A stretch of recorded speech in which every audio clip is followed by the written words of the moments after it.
जब भी हम भारत के इतिहास की बात करते हैं तो दिल्ली, मुगल, स्वतंत्रता संग्राम और गांधी, नेहरू जैसे नाम जहन में आते हैं। लेकिन क्या आपने कभी सोचा है कि बिहार, जो आज एक पिछड़े राज्य के तौर पर देखा जाता है, असल में भारत की सबसे पुरानी सभ्यता, राजनीति और ज्ञान परंपरा की जड़ रहा है। इतिहास की किताबों ने बिहार को उतनी जगह नहीं दी जितनी इसकी कहानी हकदार थी। आज हम जानेंगे बिहार के उस इतिहास को जो कहीं कोनों में दबा है, न पाठ्य पुस्तकों में पूरी तरह से लिखा गया और ना ही जनमानस में ठीक से समाया है। बिहार ही असली शून्य और गणित की जन्मभूमि है। जब दुनिया रोमन अंकों से जूझ रही थी, बिहार के आर्यभट्ट ने शून्य का आविष्कार कर दिया था। पटना, जिसका पुराना नाम कुसुमपुर हुआ करता था, वहां पर जन्मे इस महान गणितज्ञ ने सिर्फ शून्य नहीं बल्कि त्रिकोणमिति, जिससे ट्रिग्नोमेट्री निकली, ज्यामिति, जिससे ज्योमेट्री निकली, और खगोल शास्त्र में वो योगदान दिए जिनके बिना नासा तक की गणनाएं अधूरी होती। पर क्या ये बातें हमारे स्कूल की किताबों में उतनी प्रमुखता से है?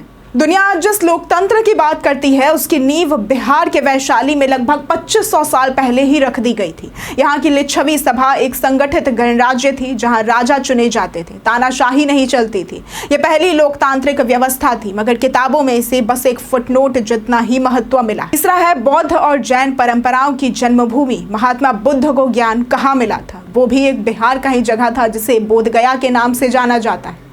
महावीर स्वामी का जन्म कहाँ हुआ था? वो भी वैशाली में हुआ था। बिहार केवल धार्मिक स्थल नहीं बल्कि दार्शनिक क्रांति का केंद्र भी रहा है। यहाँ से निकली शिक्षाओं ने न केवल भारत बल्कि श्रीलंका, जापान, चीन और कोरिया तक को प्रभावित किया है। फिर क्यों बिहार को सिर्फ पिछड़ा राज्य कहकर नजरअंदाज किया जाता है? नालंदा और तक्षशिला से पहले नॉलेज हब नालंदा विश्वविद्यालय था, जो 5वीं शताब्दी में बना था। उस दौर में भी 10,000 से ज्यादा छात्र और 2,000 से ज्यादा शिक्षक वाला एक संस्थान हुआ करता था, वो भी अंतरराष्ट्रीय स्तर पर। यहाँ सिर्फ भारत ही नहीं बल्कि चीन, तिब्बत, कोरिया, श्रीलंका से भी छात्र पढ़ने आते थे। इस यूनिवर्सिटी को तुर्क आक्रमणकारियों ने जलाकर राख कर दिया, लेकिन इसकी शिक्षा का प्रकाश आज भी बाकी दुनिया में चमकता है। इसकी पूरी कहानी शायद ही हमारे सिलेबस का एक हिस्सा हो। दरअसल बिहार ने सिर्फ प्राचीन नहीं बल्कि आधुनिक भारत को भी दिशा दी है। जयप्रकाश नारायण ने संपूर्ण क्रांति का नारा यहीं से दिया है। डॉक्टर राजेंद्र प्रसाद भारत के पहले राष्ट्रपति इसी धरती के थे। फिर भी आजादी की लड़ाई की मुख्य धारा में इनका जिक्र अक्सर सीमित कर दिया जाता है। बिहार का इतिहास राजनीति, शिक्षा, संस्कृति और क्रांति का वो समंदर है जिसकी गहराई तक कभी गोता ही नहीं लगाया गया। जिस धरती ने दुनिया को ज्ञान, शांति और लोकतंत्र का पाठ पढ़ाया, आज उसके युवाओं को अपनी पहचान के लिए संघर्ष करना पड़ रहा है।